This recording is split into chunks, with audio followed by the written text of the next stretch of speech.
الحمد لله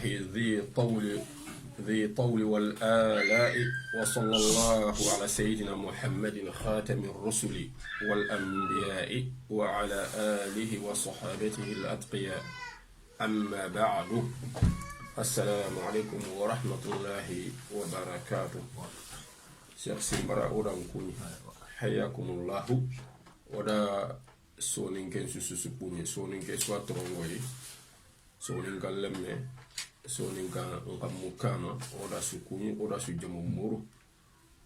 ودا الله نياغا asususulanga Allah ganna oda su alhali ni cimo no daga jiri kande aro limanan ka ko Allah ganno sabiti ndakama lenki kota hore ke agare ke juma hore ke kota brekinte aga gemme sun paso hore ke atampile ndo fillo alhamdulillah sun paso nyame fofo sugaye anyamena albaqa'u lillahi توقن الله بان أبانا دومني وهكذا وينقى أنا سيرنا ما غنيمه الله غنا أود خسول لغري درو دونا حكم مغبانا فولنا تانا سيرنا نيمي لنكي اوتا خنغانيا كيبي كامنا لسي ما كان تاخي ما نغاتاني ما كرغان دخا نغاتون كرغان يعني كرغان يعني l'encota renga kebe kama lenki galle sun paso kidi photo yu ayani maqasid as-sawmi sume muri fone sume kada mi fini aga ni mannen ci Allah ga da sume ngoro kam arinyate manne sume keri kuru manne est-ce que sume keri kuro dullo do dakukundwa ma formation yo wanano yo o se fen ke yakama lenki أخيني فإن دين الإسلام سلامة دينا أتكن دني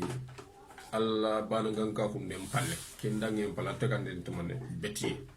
أنا أتكن تبتيه بيسي كها أتاكم من كم أتاكم حكمة يا كم في دين تواه أدو خير مبولو غنده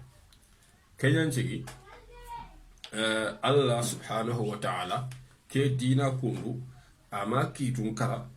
غنتاتي فايدة خورو نياغا دو كيتو كوبات مقاصد خورو نياغا دا بات ايغل فوتو ينتي نانتي ايغل الله تخونيكو الحكيم اكفين الله تخوني كي تخوغا كيبي ريغيني كين نانتي الله اما هانكوتون تنتي حكمه نياغا في دين تو الله غومندين دانا يلي غولو نو اغا غول سو دبرني ان نانتي مكو ينتو هذا مروم Allah ga da sharia su kita su kara aga da kanje aga nyamar ni tay arnya hikma da arnya ti dabari miada Allah subhanahu wa ta'ala amo killif ni tibatiyu kudo nanti no tampindi de soro woni ni kenya simma la ama da berti kenga enama Allah ma da ber kharnanti na kita kuto kam ino nyamer golle باون آية حتى جندن كم قلوا أنا ولله المثل الأعلى أنا ألم من يامر ولا خخنة أنا يامر تكيد أنا جينا كم بوا يو الله كم مو يامر تدينا تقولوا ننت باوني حاجنا لا والله الغني وأنتم الفقراء الله آيانا تونكا بنا كارينته خكون تسوسو خايا حتى جندن كات الله هر كافر atini mbarata yoka ahata gidan kat Allah inma Allah da kitu ko kara o kuwa na fanda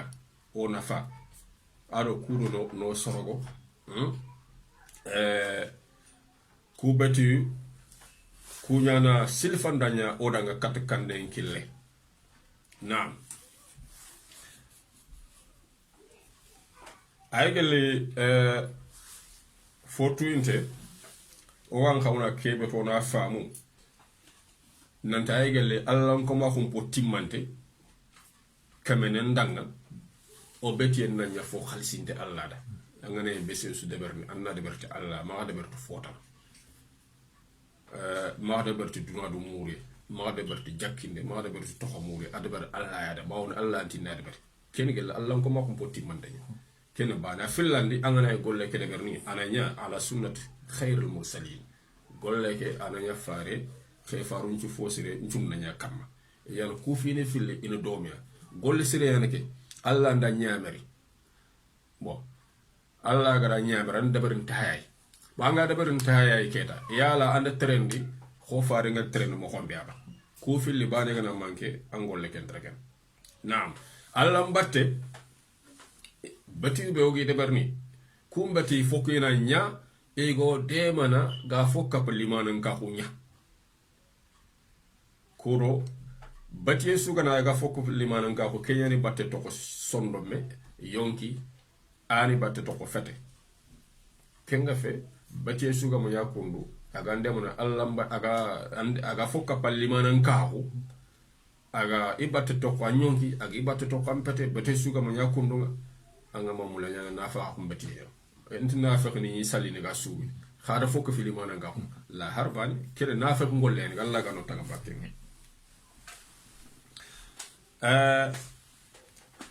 aygali sume oranta amaqasidin ci ko lenki yo ogana ko harfil lo ko ona jonta ndangi kam aygal fayda khorobe Allah gada sumen parlan kuto kamma ayga la maqasid amuri fo khor kenne mana tahqiq taqwa bi ubudiyyati Allah azza wa jalla na Allah kan nga sunte Allah ko ma kiana nafa khor fana sumen le kuro no kharan kombe yani sun kaso kuro no former Allah kan kamma na tokotu sumen na batiya komega dutinto ne tekembete kati kama ti ni I khanifoni tokono ni yonki lingon gata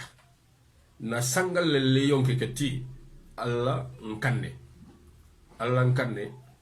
ande kenye sangal le na fana nyonki hewo ado Allah korosinde wakati ndambe sadu dingrasu kenyan si Allah subhanahu wa ta'ala ya ayyuhalladhina amanu كتب عليكم الصيام كما كتب على الذين من قبلكم لعلكم تتقون وغنا كملن دانك اي وغنا غوغوتو وغا في فنا بيوتو باكي فينا كني اي كي ركورو نا مومن نا اي نخالي نا سنون بغيا نكيلون تاخوندي نانتي برامبي غدا سومي كي غدا فرلان كوتو حكما ima kutu khabane feko bawna hade mare bangarat non to golle kambane golle fe jamanchu akofo golle ke no wona gamma khoto no wona kenya na gati ya ayyuhalladhina amanu kutiba alaykumus siyam kama kutiba alal ladina min qablikum ken kuro ne kinu ya tawo nan to sume ke ngada farlan kutu hakama khabane fe adi nyinda farlan kutu ummuton funon hakama kuma ne gada khasama idan sumene bati khasenya bati kiten ummuton suwa bati ne ga suwa ko fonke afal kamenet man la'allakum tattaqun kani al maqsad al asma kani muri fon ci fo wurginde Allah da sume ada farla hun kudo kama kudo man kudo khana ko do korosina Allah khana nya Allah kannan jaga sumen ni Allah da farlan kutu nasiriyan kudu kudo ana ya kharbe Allah kannanu ndak ana ya qodro gajanganu ndak ana ya fuintan khare serdi ngalle al ser surundang ser barindo alla ko musibu eyan sumeke an alla danga ko gollu kutu ko mo sumana ando fofo da berni bi mana awa e yonki lumun tokkono ayi ganden tokkono ayi mini fon tokkono kuude e bati fo mi ade bati tunka jan sumana na yonki limu yonki khane fini ado nginga da xamé keten fini bana kunto kono kudo na Allah xamé ke sugandi na Allah dungé nyamuru su melne gundo nya ko medi kaman na sersunte yingine gantat Allah bana subhanahu wa ta'ala hada murumul la yingina nga nanta anchu minde anda minifon to xono fumbe ga ko sella amma yala angada anyigande kebe to xono ada minifo ada nyonkilu angadi to xono est ce que ni to xono kudo Allah da ma man di tokono soronya na maka nyaxang bana ken ka gebe nga suwano kuno ba serbe ga da su ka so ngara nga anga bitene anga khortine ndaga anga mamul lanken danyi gande danji anda tokono kudo soro kono magati kati kesu mambe lor kesu mambe bon nga do subi ko fonno asunya kangene fo ko ngana ono mo ko tuken amma kany anga danyi gande danji tokono kudo kenya de la a tokono nata bawna Allah anti na tokono a tokono to kenya anna sume ke barajen keta na kayanji itaay gelle sumano ngallan kanne e kamandanga sumi serebe gana yaga sumi kamanyi mada haqiqatan igana harakatu nanta mina sun qasono gafat loju anti deberno bawla ada ayatu nanta Allah ndey nyamar hari gane ko anti deberno ko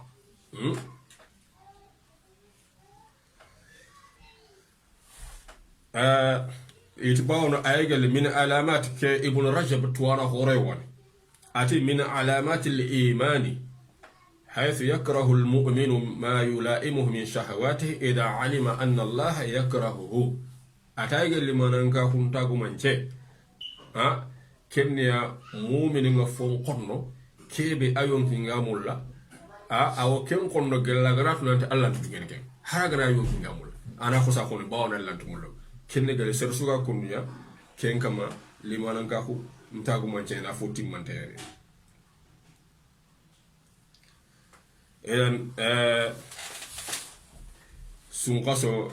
aria kuro na yonke nya khaya allan kannen kamma na yonke nya korosi dafon da ko be ga de ber nakhsi be na gi de ber na yonke korosa kamma kayene alla ga da ay ke kala ga la'allakum tattaqun bawna ay gele batu ñu fo khoro khore batu be ko menga du khaya na kamma aga du khaya te allan kannen kamma kenni sumen betenya sume kenyan ke sume ganya Allah mbatu fo khore tinto fo ñu fo khore kudo suma nan nanya asumu nga regene aga regene Allah no khuduma khayen khan Allah jo men khane il faut ko ananya agi yonke ya gajanga ani yonke korosi dafon da ko be ga kitene kudo Allah kan ne resultat na ko kitene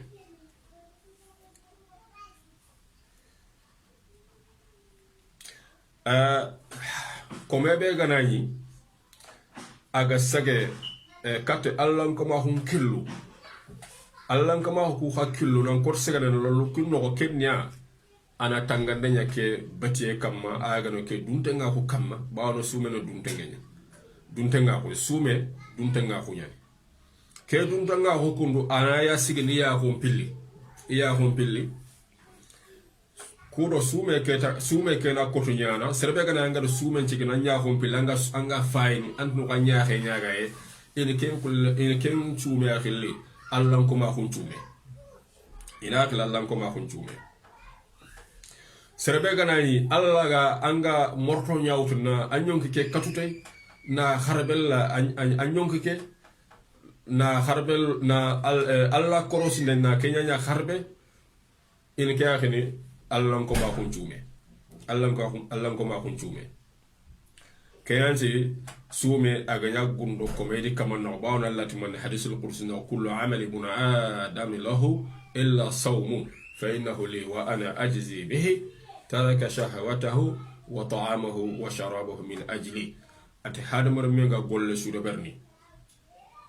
ken golle ana yada ganta to sume ha fonde iya fono sume ke khana suma na tugante ada yonkillimu gande aji ari tokono ke allada khada khatuba ke hadisa kundo tuano na fogo be ko manan alla gada sume nya khare katudu mais pourta gollu kutu go woni de barna alla fono su yo khaga sume nya ngi khalle bawno sume no gundo parce que gollu kutu ko wa bangele angara salli ndamura nga salli heju kemmo ko bale jakka kemmo gollo surugo be no gede barni isu bangane hadam romda kantat sume nam sume ndamura nga sume andati ndangin sume kha est ce que nyige mammi est ce que ande berte Allah man de berte sorono Allah banan ken anga kotna ke dun tempo tanga sere khaya khen tanga pour Allah wori ne igane linge kundu sasa wala fo linge kuna nawori manga khani kata na jali kate Allah wo to ngay gana sere ya xentang xanda du tanga anga kotna ken tanga mo kombe al khaman chan ko Allah xagan tugana tugadi kebe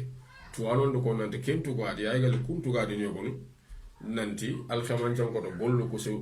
tambundel law yani gantata suume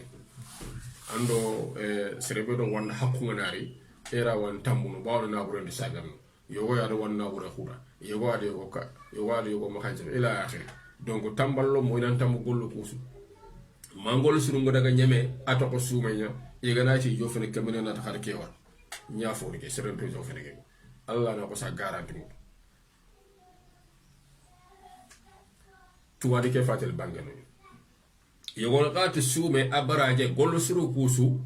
ibaraje itu indonga malaika cafandano kura golle sure suga ya ngana de ber malaika nuga haqqi be safa yitu ite kanta suume Allah de ken doko e me to ko no nyalla be ma ala de ken al kaman janko tangana de gani ana banganda kenyan tigi suume nganya betu inchu fo koro yo hakken serbe gana gar suume de barta Allah de باونو حديث القدسي كاتمني ترك شهوته وطعامه وشرابه من أجلي نكيا دانكو أما ده برنا نسرون نما كنيا خيند إذن أغنى يبغى أغنى كي إخاني فين تكونوا الله دانا كين شو ما فاجا يعني كل أغا كمان جو فان كات الجنة أغا يعني جنوب روحانده فارنت من صام رمضان إيمانا واحتسابا غفر له ما تقدم من ذنبه إبغانا سون قصون جومي كورو توموندي أي أنتو ونتي سومي كفر له أما نيوخوتي خوي ونيغا نيوخوتي سون قصون غنيغا بيتني إيغا قرتني أندغا أنا ممل كين كما قوتنا متونتي ياد لا سون قصون غنيغي نفونا نيخاليا أخو الله كوم سرو غني خاصو تومي غنا توكو إيغا لا ياغانا غاري نمو agana dange khasutu mi galla nya aga naragi yo khawku ko sun kaso ngo dange to mo ora dangi sun kaso dange wa anday le kat kharo kaso ko sun kaso nga katagari ni angay jukku be kamma sun kaso dangi an ko sile kat kunji kuna khadi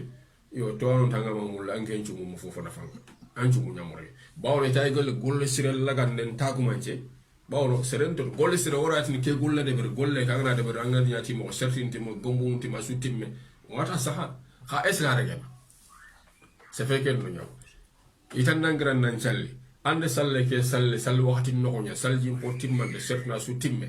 wotna sahata yo khayala rege ba la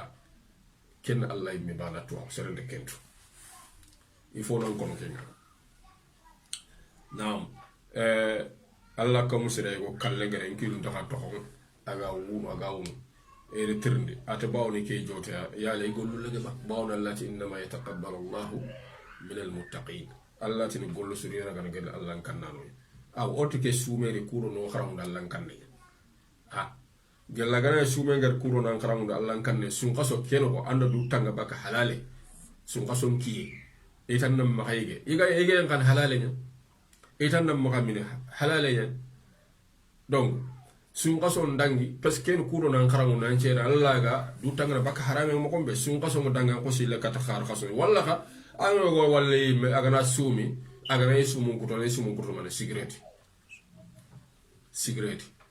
anke manju mun kuto fofa halala ndaga kuto harame ya o jotin kenga man ma kanya sumu gantraga bawa di sumu kutu bak foram de nam eti ayo sena kome suga na tongon dindana anantine ti sume nanti ikene kome alla da ngatongon tongon bawa to hora hum potimante fa inna kamal al hurriyah fi tamam al ubudiyyah lillah hora hum potimante man alla ngama hum potimante no hora hum potimante peti khosro nga simara mo hombe nada bre nyafo ni ndugo fumbe ndar ngel nada ber la kembe hora ko pottimman ten Allah ko ma ko potti Allah ga tan na nyamo ko be an kharinya ko ni ke yakle hora ko pottimman de kamalul hurriya bawna hada meremme nam ma kan sun qaso ante yigene gantatu waxti be Allah ga bangana nan tan nyam ni ke ngada ko ki ngada ko tan ni ke ngada sun qaso ki annam ma sumi ka khadi sume nyopa gantatu waxti be sume nga jopene ibe gana daga ke daga mo ko sun qaso no kenyani obodiyatun kamila lillahi Allah ko ma ko pottimman ten kenya a kenya faga duntenga hunkini timo katti kama kenyan tigi fare sallallahu alaihi wasallam ate inna sawma amanatun فليحفظ أحدكم أمانته سومن دون تنغا خويا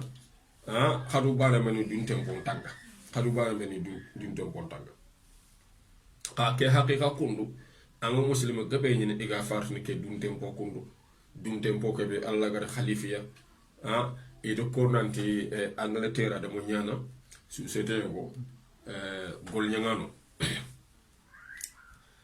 patron ko si wure baga nanti sunga so yande ati ser swaga nani anga sumi ati oblige andade ser swaga nani anga ma sumi anga to sumi ina foko fantu badinko ser bega sumi into foko fantu badinko ibe ser ati kese foko kat muslimo sunga so yande serasu anga de sume su antuga di fokape awa muslim lampunto gon kunkundu sume ngate boy ha wa pero na ratuga kunkundu sume ngaro yogoni kube imanu ngema kunkundu sume ne agere kana na tuga di ngeme kundu kunkundu sume nawo wana sarle kitabu ko nyane adi wura ko kube ne ga kata sunga so keno ga masumi ku do tuga di kyadanga aga fokape tuga di taban sunga so ke ko no gar fokape tuga di yo kubere gamu dunge sumine kumbun doxi mo sunga so ngani ngar mananya ar l'envers na at ça c'est que fo ga meli sumenga ada nyati mo nga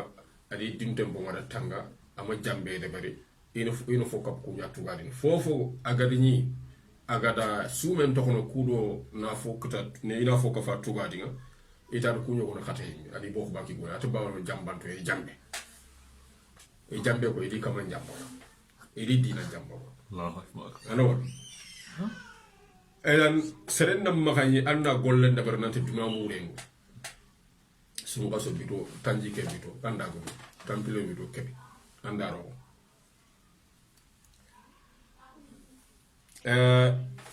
muslimen nan khawna patanta ana isume ana meleti allan kanne gundo ado bange asumen nanya annabi killenya kama annabi ga dabar mo gombe kayan ci ganga na sumen dabar mo gon annabi ga ma dabar kundu ayo andan ken sume lena misale be ga nani etanna anchu mun kutu futuro ngana ki yalla do nyamar ke ki ngana khon anken ko sase gen ke dara o dangini ko anda daga taban annabi ya dabar na kha ada annabi akhara khare sawmul wisal anken tanda dangana petendo nanti lengi sumen ke harban anda dangi anda danga makat sofo wala danga makat fajri donc anke sume fete sharian sume ke fete sume be alla gara nyaabari anke mo alla kan ngol la be ke mo gani be gani sumu ko to fo haramu ten kam ko gre kebe ange danju mu ko aton ka cigarette nyo wala nda an sumu ko dolonya anka andal lan ko de nga ma mulan sumu ngi len ko an sumu ngi len ko akhini kiana maqsad fanabe oda gan khawna mbo kiana formation fanabe ogan ka oda nan mbo sum qasom no ngale allan kanne kiana fana sume li tikenya no kharamu da allan kanne sum qaso allan kanne école nyane allan kanne madrasa ngal fi filani bo oda gan khawna mbo tazkiyat nafs na yonki jamundi sum qaso le kuro na yonki ko aja aygal sum qaso muri fonu mbo khore anna fihi tazkiyatan linnafs yonkin conon de yana na yonkin labande bakka jikko buru khasatan sun qaso alla da mahan kuto go wana kenga ta khasukutu kuno kenna man na setan ni ro khaw jinnan setan murti ni ro khaw asabatu fare ma sala farenti idha jaa ramadanu futihat abwabul janna وغلقت أبواب النار وصفدت الشياطين أخرجه البخاري ومسلم ننتقل السنقة سنغناري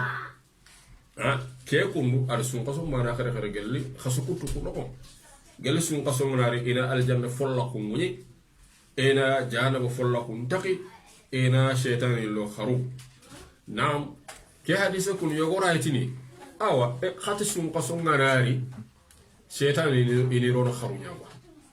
manel sunga so wala golu buru nyana ser kallu nyana su nyana onto do kafirin ko foni me ban islamin ko foni no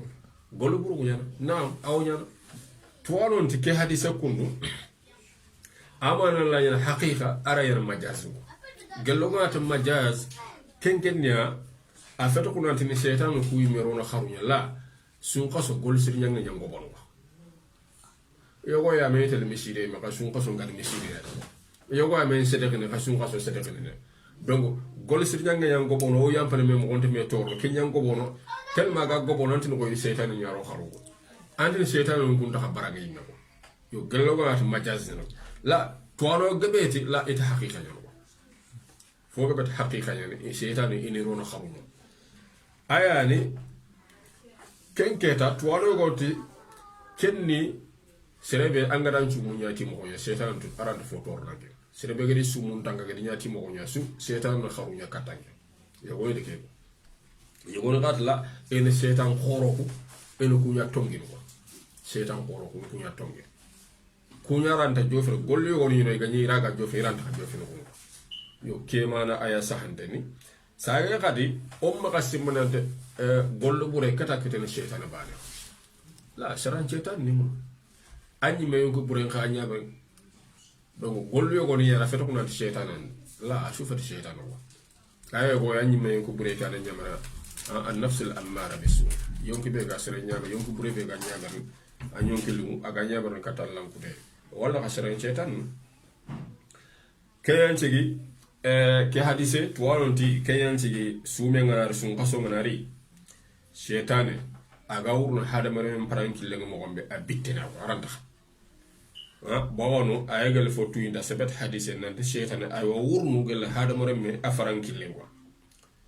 yo ka sume nganari sume ngana sume keyana afaranki leke bitandini ay walampu aranta kharono aga romo ko be muru ka hada mare me ngana yige angam minita anyun ke wunyina ayuru ena yonki limundak ayirada volonté romure ken khana ko se lampe be mana romure kat allambat an khanu kat allambat ana ko se lampo ari hadith farati man sallallahu alaihi wasallam inna ash-shaytana yajri min ibn adam majra dami nante shaytane wa wurnu gal hada maram pade afarankile ki hadith ga tuwano yogoni ti isti'ara yani haqiqa fe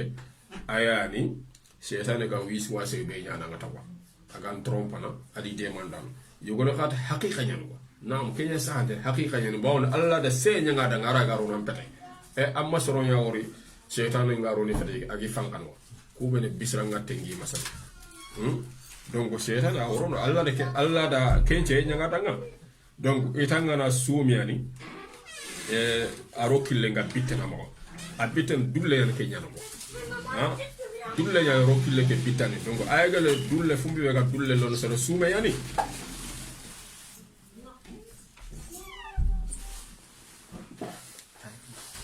adin to 2 minutes nam otanga na sume yani setan rokile nga bitene bawno sume yana dulle ngalanga dulle ayana yonkili ngo ayana qosom ana shaytan rokille ana bitandi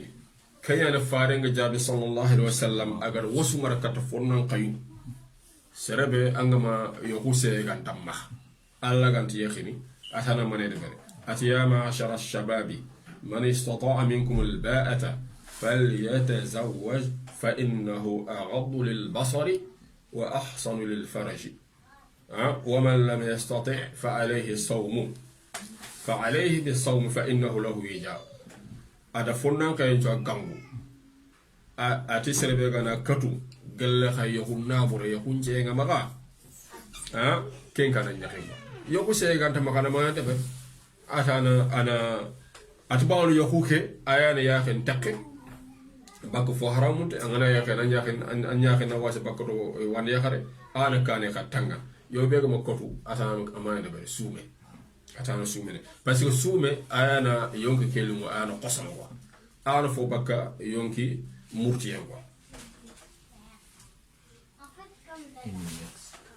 une minute yo keta ngasi mo oranta o faga sikera yo ona sigera gella ganay khumbene alla gana khumbene ko yo ona keta kheti manwa okani owa alla ñagano ta khasudanga alla ganna suka so ke mo timmanne nya sudanga alla ganno ta khasulla gere ciro alla ganta sun khasulla gere na waga dime gebe koyo oga donga medanga oga darsun kidime hada wa sallallahu ala sayyidina muhammadin wa ala alihi wa sahbihi ajma'in wa lil hadith baqiya